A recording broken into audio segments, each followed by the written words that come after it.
Waalaikumsalam warahmatullahi wabarakatuh.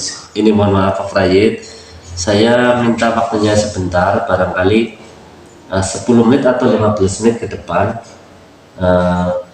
Saya ingin mengajukan beberapa pertanyaan atau istilahnya wawancara. Ini terkait dengan tugas saya, calon guru penggerak angkatan ke-7, mengenai demonstrasi kontekstual, di mana materi itu adalah mengenai kasus-kasus dilema etika ataupun rujukan moral. Nah, di sini barangkali saya bisa belajar berbagi pengalaman dengan Pak Prayit selaku kepala sekolah saya, kepala sekolah SD Negeri 63, dan juga bisa menjadi referensi saya ke depannya gitu Pak. Jadi sekali lagi nanti saya mohon bantuannya Bapak untuk menjawab beberapa poin pertanyaan yang saya ajukan. Dan sebelum ke pertanyaan, saya mohon maaf sebelumnya untuk Pak Prayit untuk memperkenalkan diri, silakan Pak. Ya, terima kasih Pak Agus untuk waktunya. Perkenalkan, saya memperkenalkan diri, nama saya Tri Prayitno. Saya bertugas di SD Negeri Karangkedang 03. Jabatan saya selama ini adalah sebagai kepala sekolah. Itu mungkin perkenalan dari saya Pak Agus. Ya, baik. Terima kasih Pak. Cukup sajalah. Ya. Ini langsung saja Pak. Ini barangkali selama Pak Prayit menjadi kepala sekolah, tentunya banyak sekali hal-hal yang dialami atau pengalaman-pengalaman atau kasus-kasus tertentu yang terjadi di sekolah kita, di sekolah Bapak. Nah, mungkin barangkali yang terkait dengan dilema etika atau rujukan moral, Pak Prayit bisa ceritakan barangkali. Oke, terima kasih Pak Agus. Ya, selama saya menjabat di SD Negeri Karangkedang 03, ada beberapa kejadian ataupun kasus yang saya pernah alami. Salah satunya yaitu ketika ada laporan dari bendahara sekolah ataupun salah satu guru yang menceritakan kepada saya terkait dengan keuangan. Jadi ceritanya seperti ini Pak.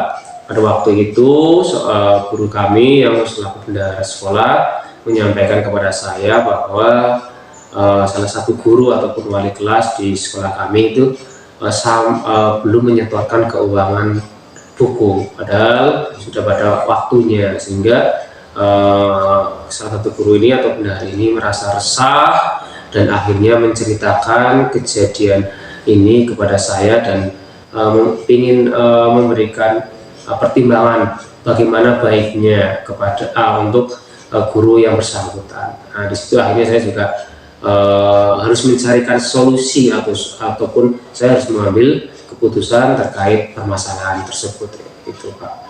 Dan itu ya nanti saya selaku kepala sekolah memang harus bisa mengambil keputusan dari permasalahan yang ada seperti itu ya. Oke, ya saya bisa menangkap Pak dari cerita Pak Prayit tadi. Kalau begitu ini mungkin termasuk kasus dilema etika ya Pak ya? Iya, ini termasuk dilema etika karena ini setelah saya konfirmasi pun, kan saya memang sebelum mengambil saya juga harus ada konfirmasi terkait untuk dua-duanya, baik bendahara informasi yang penyampai informasi, dan yang kedua juga kepada guru yang bersangkutan. Saya konfirmasi apa yang terjadi, apakah informasi yang disampaikan itu betul atau salah. Jadi setelah saya konfirmasi memang ini sebenarnya permasalahannya adalah sebuah dilema etika ya. Jadi dilema etika bagi ya saya ataupun yang bersangkutan. Jadi itu salah saya konfirmasi sih ke dua-duanya. Oh, oke. Berarti ini termasuknya dilema ya Pak? Iya. Terus kemudian selama ini Pak Prayit itu menjalankan pengambilan keputusan itu terhadap kasus tadi itu yang tentunya tadi itu mungkin barangkali bukan mungkin ya, ternyata itu benar ya Pak. Iya. Itu untuk kepentingan yang memang darurat, terus itu juga ada nilai-nilai kebajikan di situ kan ya Pak. Nah itu bagaimana Pak? Ya jadi gini Pak, jadi memang sebelum saya mengambil keputusan di situ, saya juga artinya tidak hanya langsung memutuskan sebuah putusan, satu informasi saya terima kemudian saya mengambil keputusan, saya juga identifikasi masalah tersebut, apa yang benar yang terjadi, kejadian seperti apa, saya konfirmasi, dan setelah saya konfirmasi memang ada hal yang informasi ini belum sampai pada bendahara tersebut. Jadi kalau boleh saya ceritakan ya Pak, lebih lengkap kejadiannya, kronologisnya. Jadi seperti ini. Jadi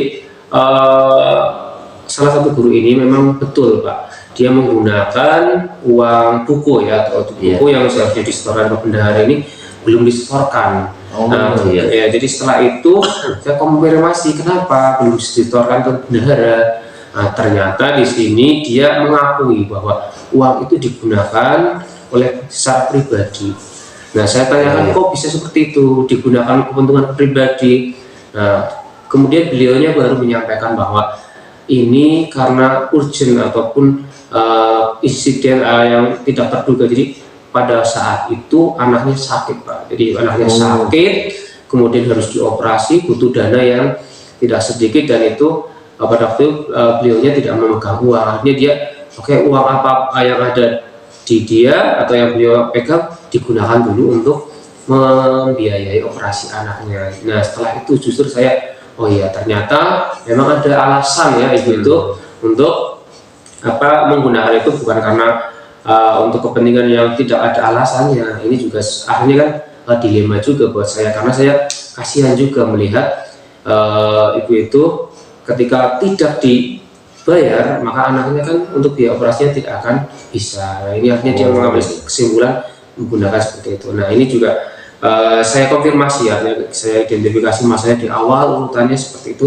dan setelah tahu permasalahan dari pihak kedua belah pihak, nah ini baru saya nantinya mengambil keputusan seperti itu sih Pak. Iya Pak, oke, itu tadi masalahnya ya. Ada. Ini coba pertanyaan ketiga ini ya Pak.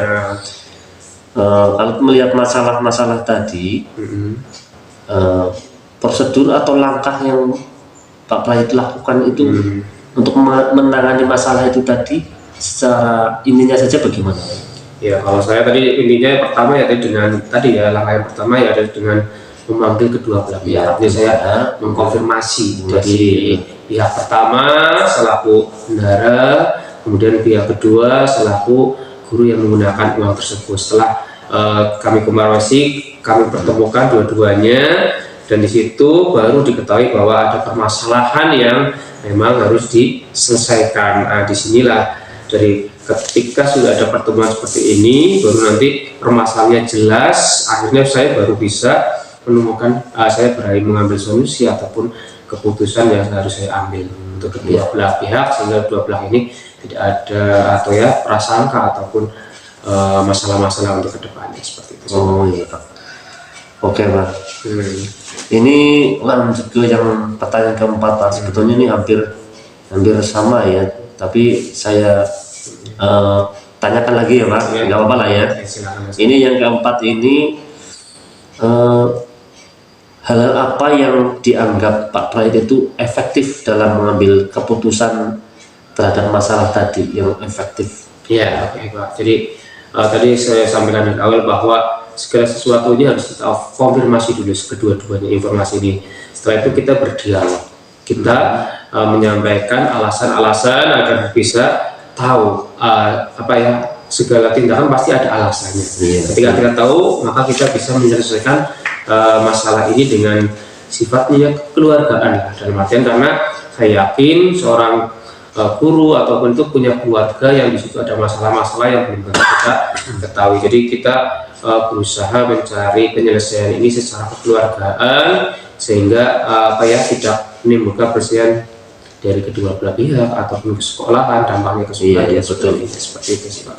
Kita pendekatannya ke keluargaan seperti itu. Iya benar Pak. Ya saya setujulah dengan Pak Prayit. Kemudian ini yang kelima, pertanyaan kelima. Selama ini ada tidak Pak kira-kira tantangan Bapak dalam mengambil keputusan terhadap masalah-masalah yang Bapak alami seperti tadilah masalah yang baru-baru ini terjadi. Ya, jadi kalau tantangan ataupun apa ya, segala pengambilan keputusan. Jadi setiap pengambilan keputusan memang ada resiko ataupun tantangan yang harus kita hadapi sebagai konsekuensinya lah atas keputusan. Tapi saya berharap apapun keputusan yang saya ambil itu harus seminimal mungkin, artinya memberikan dampak yang paling kecil, yang buruk ataupun yang tidak baik kepada baik individu yang bermasalah ataupun pihak yang bermasalah, sehingga kita berusaha untuk meminimalisir sekecil pun dampak buruk bagi permasalahan seperti itu. Tantangan saya agar bisa mengambil keputusan yang tepat lah, seperti itu Pak. Oke. Kemudian yang keenam ini Pak. Ya. Oke. Kira-kira Pak Praid ini punya jadwal tertentu tidak dalam menyelesaikan kasus atau masalah yang ada di sekolah, atau apa ya, kemudian prosedur-prosedur tertentu dalam Bapak menjalankannya itu?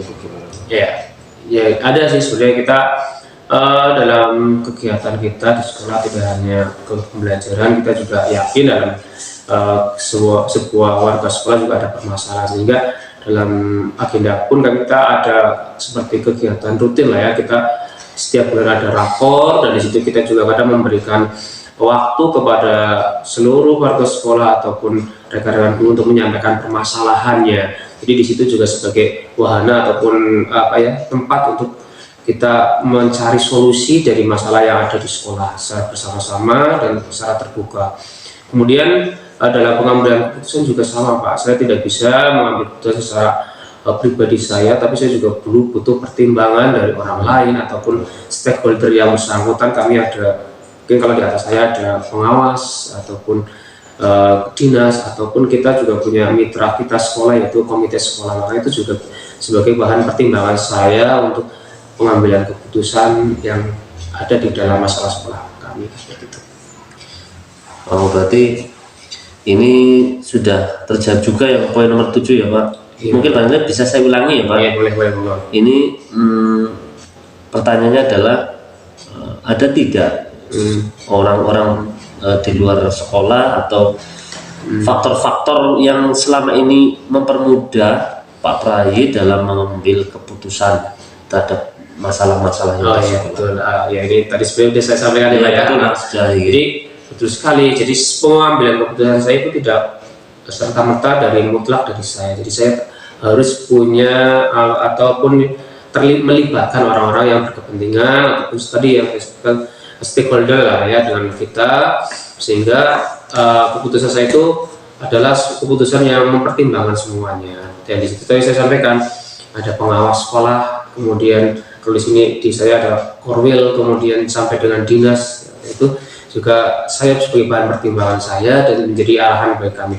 Kemudian tadi mitra kita adalah komite sekolah. Jadi komite sekolah ini sangat mereka adalah wakil dari wali murid kita. Jadi segala sesuatunya ya harus sampai kepada komite sekolah, termasuk permasalahan sekolah ini juga harus tahu diketahui oleh komite sekolah. Sehingga kami dengan pengurus komite ya ada jalinan yang harus memang informasi itu lancar sehingga permasalahan bisa dihadapi, seperti itu. Baik Pak Praid, luar biasa nih pengalaman Pak Praid, dan tentu dari beberapa kasus, beberapa masalah yang terjadi di sekolah, banyak sekali hal-hal positif yang dapat dipetik untuk Pak Praid. Nah, kira-kira sekali lagi saya tanyakan, pengalaman dalam mengambil keputusan itu yang apa ya, untuk Pak Praid itu apa ya pengalaman yang terbaik gitu ya Pak? Iya.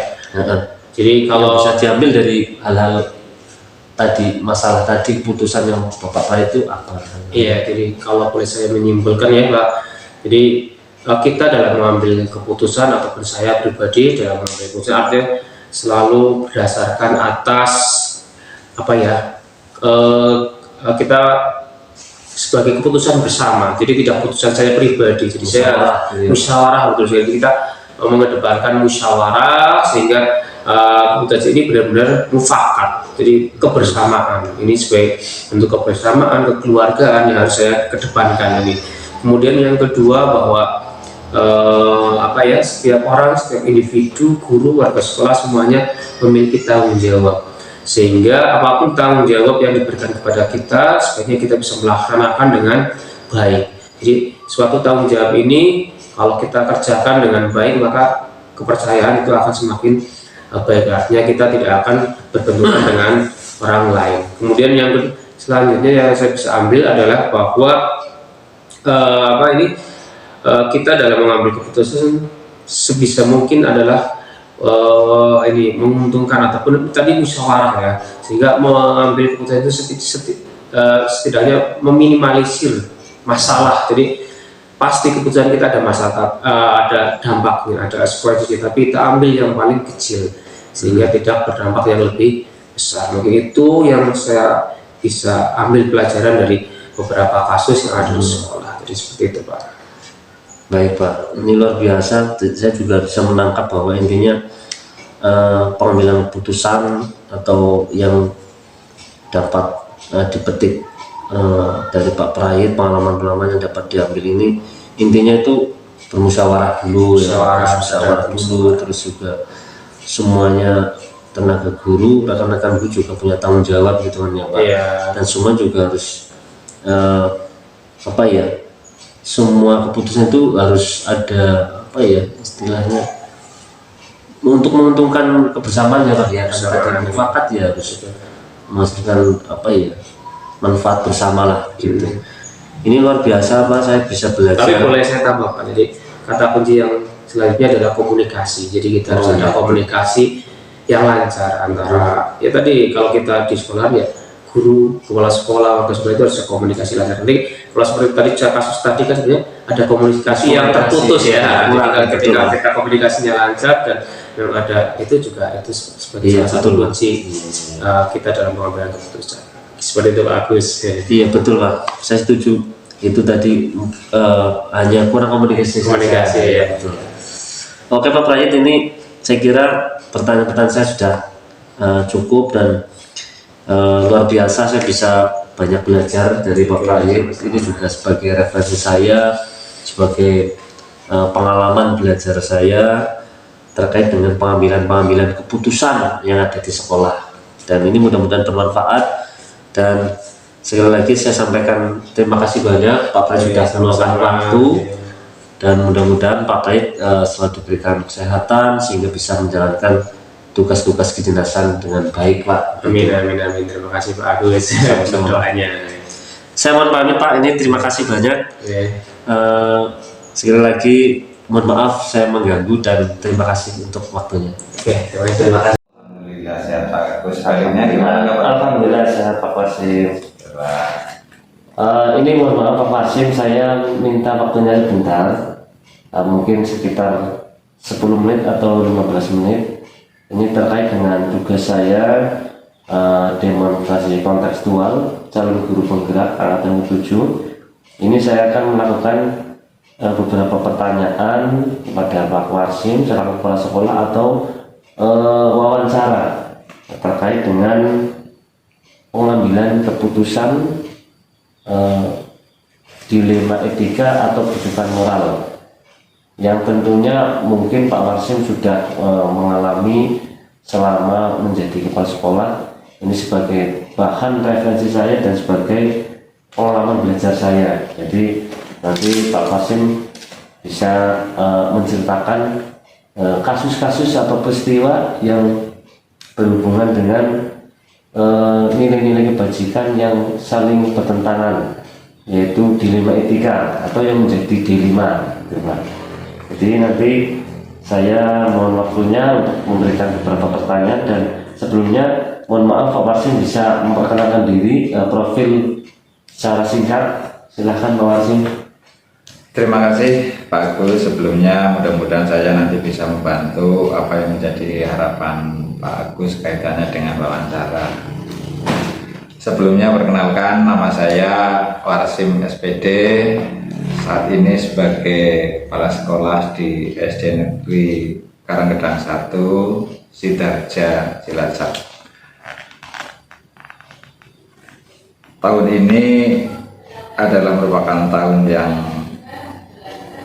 kedua saya menjabat sebagai kepala sekolah, yang mungkin nanti apabila Pak Agus mengharapkan sesuatu dari saya selaku kepala sekolah di SD Karanggedang 1 ini kurang lengkap materi saya karena mungkin keterbatasan waktu yang memang saya belum lama di sini. Demikian Pak Agus. Ya.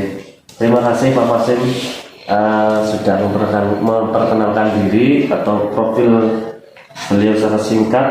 Ini langsung saja Pak Wasim, saya memberikan beberapa pertanyaan. Ya, monggo. Barangkali nanti ini sesuai dengan pengalaman Pak Wasim. Iya. Pengalaman yang mungkin juga berkesan untuk Pak Wasim. Pertanyaan pertama, selama ini bagaimana Bapak itu mengidentifikasi kasus-kasus yang merupakan dilema etika atau rujukan moral, gitu Pak? Terima kasih Pak Agus. Memang di suatu sekolah itu pasti ada sesuatu yang mesti harus kita pecahkan. Yang kita pecahkan itu tidak satu jenis, dan ada kalanya semua masalah yang ada itu masalah yang sama-sama benar, namun ada kalanya masalah yang ada pihak yang benar, ada pihak yang salah. Nah, dari situlah memang kita sebagai kepala sekolah harus jeli mengidentifikasi sehingga nantinya kita tidak salah dalam mengambil keputusan. Lah, kaitannya dengan yang Pak Agus tanyakan, masalah mengidentifikasi keputusan yang hubungannya dengan dilema etika ya Pak Agus ya. Benar sama benar Pak. Iya. Itu memang di sini dialami Pak Agus. Lah, cara saya memecahkan memang awalnya saya identifikasi dulu. Kemudian kami mencari data-data juga, kalaupun sebenarnya kami sudah paham, oh itu masalahnya ini benar, tapi tetap kami identifikasi, kemudian kami cari datanya, mana yang benar menurut kedua belah pihak ini, kemudian kami baru mengambil keputusan. Itu pun kami melibatkan kepada pihak yang bermasalah dan kami minta bantuan kepada guru untuk saling memberi referensi agar keputusan ini tidak merugikan kepada mereka yang sedang kena dilema. Begitu Pak Agus. Itu nih Pak, berarti itu tadi kasus yang Pak Wasim tadi termasuk dilema etika nih Pak. Jadi iya betul. Ya, semuanya sama-sama benar gitu. Iya. Memang kadang sulit ya Pak. Justru kalau kita menelaah masalah ini, itu memang kita serba dihadapkan dengan sebuah, makanya dilema namanya ya. Iya. Sebuah kesulitan. Namun demikian karena ya kita harus memutuskan, ya tetap kita ambil sesuai dengan norma yang harus kita putuskan, yang penting tidak merugikan kepada mereka. Begitu Pak. Iya. Baik Pak, pertanyaan selanjutnya tadi saya sudah bisa menangkap, tapi barangkali ini saya ulangi lagi nih Pak. Yang kedua, pertanyaannya itu bagaimana Bapak itu menjalankan pengambilan keputusan di sekolah, terutama dengan kasus-kasus di mana dua kepentingan yang sama-sama benar, yang mengandung nilai kebajikan. Jadi bagaimana dalam menjalankan keputusan tadi? Barangkali mungkin tadi juga sempat terjawab, tapi mungkin bisa dipertegas lagi Pak, diperkuat lagi. Ya, terima kasih. Ini mudah-mudahan penjelasan yang sekarang bisa merangkum yang tadi depan saya sudah sampaikan. Jadi sebelum kita mengambil keputusan, tentunya saya harus mengidentifikasi masalah yang terjadi terlebih dahulu Pak Agus.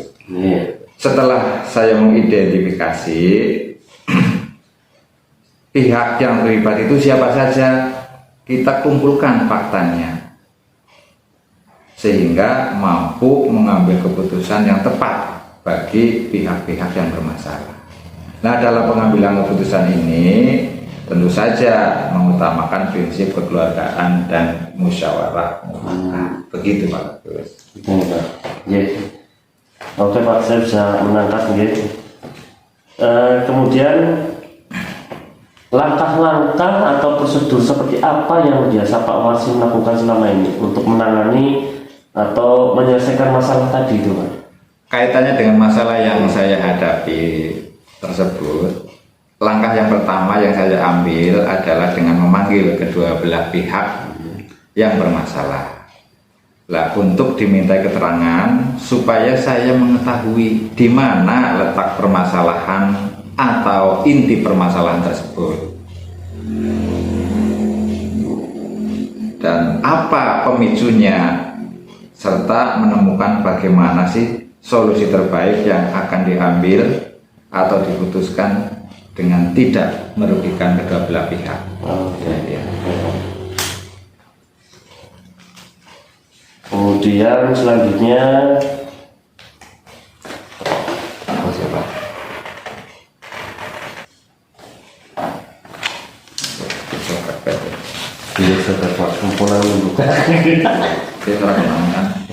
ya. Baik Pak Wasim, pertanyaan selanjutnya begini Pak, hal-hal apa saja yang selama ini Bapak anggap efektif dalam pengambilan keputusan pada kasus-kasus yang tadi Bapak hadapi? Hal-hal yang selama ini saya anggap efektif untuk mengambil keputusan yaitu dengan melakukan dialog dengan pihak yang bermasalah dengan prinsip kekeluargaan agar dapat memunculkan solusi yang dapat diterima oleh kedua belah pihak dengan cara memberikan bimbingan secara komprehensif yang tidak menimbulkan perselisihan bagi kedua belah pihak. Ya, saya bisa menangkap Pak, bagus sekali. Kemudian selanjutnya hal-hal apa saja yang selama ini yang menjadi tantangan Bapak dalam mengambil keputusan ketika ada kasus-kasus dilema etika tadi? Ini hal-hal apa saja yang menjadi tantangan Pak ketika mengambil keputusan dilema etika tadi? Selama saya menjadi Kepala SD Negeri Karangedang 1, tantangan yang saya hadapi dalam pengambilan keputusan adalah bagaimana cara mencari solusi yang terbaik tentunya bagi semua pihak dengan resiko seminimal mungkin. Tentu saja hal ini membutuhkan dukungan yang positif dari semua warga sekolah. Ya, Pak.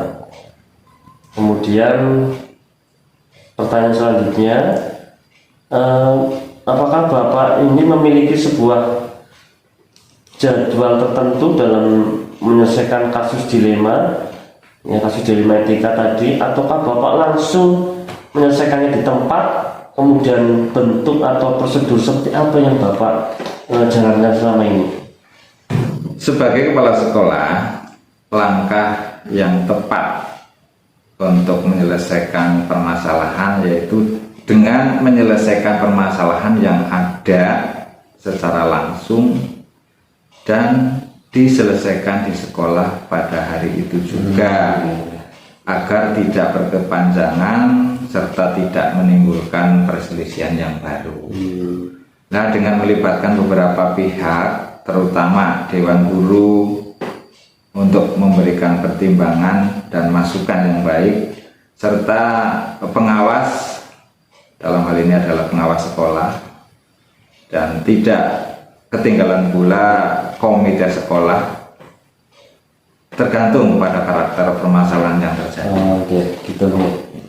Terus kemudian ada tidak Pak kira-kira seseorang yang selama ini mempermudah atau membantu Bapak dalam mengambil keputusan dalam kasus-kasus yang Pak Wasim alami? Setiap permasalahan yang ada selalu saya bawa dalam musyawarah atau rapat Dewan Guru agar lebih cepat menemukan solusi terbaik. Nah, juga bisa berkonsultasi dengan pengawas sekolah atau komite sekolah untuk meminta saran dan masukan terbaik bagi permasalahan. Oke, ini barangkali pertanyaan saya terakhir, Pak. Jadi, monggo. Mudah-mudahan saya bisa memberikan solusi. Insyaallah bisa, Pak. Dari semua hal yang telah Pak Wasim sampaikan tadi, kira-kira pembelajaran apa yang dapat Bapak petik dari pengalaman Bapak mengambil keputusan tersebut, Pak? Sebagai pimpinan di sekolah, dalam mengambil keputusan apapun harus berdasarkan kesepakatan bersama yang dihasilkan dari musyawarah mufakat, serta membiasakan diri untuk bertanggung jawab atas setiap keputusan yang telah ditentukan, karena bekerja sebagai tim lebih ringan dalam menyelesaikan permasalahan daripada bekerja sendiri-sendiri. Selain itu, komunikasi yang baik pada setiap elemen warga sekolah juga sangat menentukan cepat atau lambatnya penyelesaian masalah yang ada. Demikian Pak Agus. Ya, terima kasih Bapak Wasim. Saya kira pertanyaan-pertanyaan saya ajukan sudah dijawab semua oleh Pak Wasim. Sekali lagi saya mengucapkan banyak terima kasih kepada Pak Wasim yang sudah menyediakan waktu, Pak, untuk saya, dan mudah-mudahan saya mohon dukungannya Pak Wasim dan doanya semoga tugas saya lancar dan selesai sesuai dengan waktunya, Pak. Dan saya juga mendoakan Pak Wasim supaya tetap sehat, sukses selalu dalam menjalankan tugas-tugas kedinasan, Pak. Terima kasih sekali lagi, Pak. Terima kasih sama-sama Pak Agus. Semua yang saya sampaikan ini semoga bisa membantu kelancaran daripada kegiatan Pak Agus dalam program guru penggerak ini.